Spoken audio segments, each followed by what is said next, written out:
உங்கள் ஜாதகத்தில் லக்னத்திற்கு 1ஆம் இடம், 5ஆம் இடம், 9ஆம் இடம் இந்த இடத்துல ராகு நின்றுக்கிட்டு இருக்குது அப்படின்னா நீங்கள் மலை மேல் இருக்கும் கோயிலுக்கு சென்று வழிபாடு செய்தால் மிகப்பெரிய வெற்றியையும் அதிர்ஷ்டத்தையும் பெறலாம்.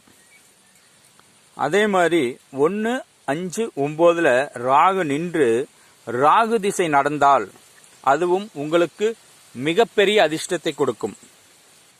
அதனால் லக்கணத்துக்கு 1, 5, 9 இடங்களில் நின்று ராகு திசை நடத்தும் போது நீங்கள் மலை மேல் இருக்கும் கோயிலுக்கு சென்று மகிழ்ச்சியாக சிறப்பாக மன நிம்மதியோடு வழிபாடு செய்யுங்க. உங்களுடைய வாழ்க்கை சிறப்பாக செல்வ செழிப்போடு நீங்கள் வாழலாம். உங்களுக்கு பொற்காலம் வருது அப்படின்னு நினச்சிக்கோங்க. நான் சொன்னதை செஞ்சு பாருங்க. உங்கள் நடைமுறையிலையும் எப்படி இருக்குதுன்னு பாருங்க. இதனை செய்து வளமாக வாழுங்கள். வாழ்க வளமுடன். நன்றி, வணக்கம்.